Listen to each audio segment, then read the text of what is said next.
Chairman Hill, Ranking Member Waters, and members of the committee, I'm grateful to join you today. At the IMF and World Bank spring meetings last month, I relayed an important message.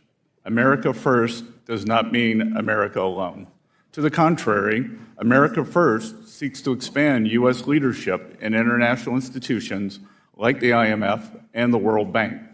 By embracing a stronger leadership role, the United States will restore fairness to the international economic system.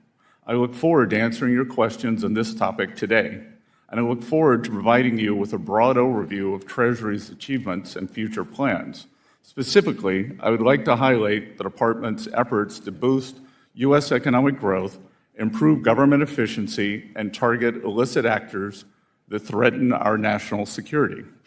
The core components of the Trump economic agenda are trade, tax cuts, and deregulations. These are not standalone policies. They are interlocking parts of an engine designed to drive economic growth and domestic manufacturing. Tax cuts and cost savings from deregulation raise real incomes for families and businesses. Tariffs create an incentive for reshoring jobs and fair trade. And deregulation complements tariffs by making it easier to invest in energy and manufacturing projects. Already, this agenda is bearing fruit. In the first 100 days of the new administration, 464,000 new jobs were added to the economy.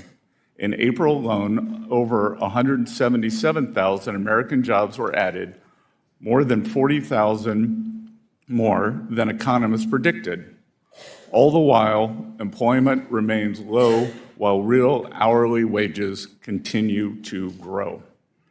As important as spurring job growth is wrangling inflation, and in this endeavor, the administration continues to make tangible progress.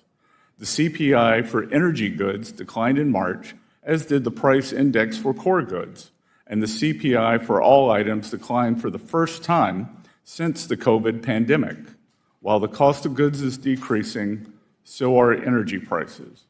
Complementary to our efforts to grow American prosperity, we are focused on improving efficiency across all levels of government, but especially the IRS.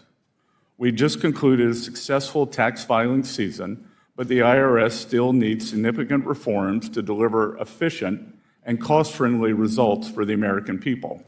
In this endeavor, we have successfully cut $2 billion from the IRS IT budget without any operational disruptions. We achieved these cost savings by eliminating, renegotiating, and de-scoping wasteful IT and professional service contracts and addressing long-standing efficiencies such as auto-renewed licenses unused for years.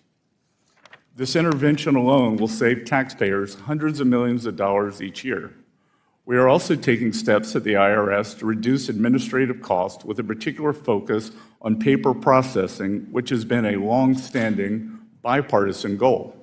Last year, the IRS spent approximately $450 million on paper processing with nearly 6,500 full-time staff dedicated to the task. Through policy changes and automation, Treasury aims to reduce this expense to under $20 million by the end of President Trump's second term. In addition to making government more efficient, Treasury is committed to working alongside the White House to make America safe again. To that end, we have launched a maximum pressure campaign against violent cartels and terrorist networks.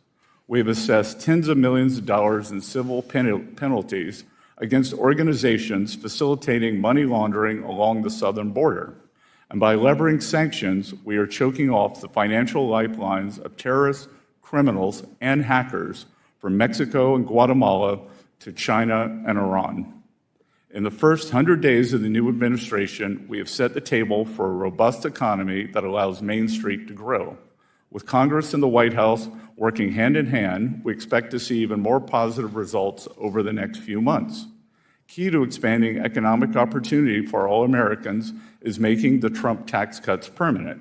We are eager to work closely with members of this committee to pass this bill into law. Together, we can build a stronger, safer, and more prosperous America. Thank you.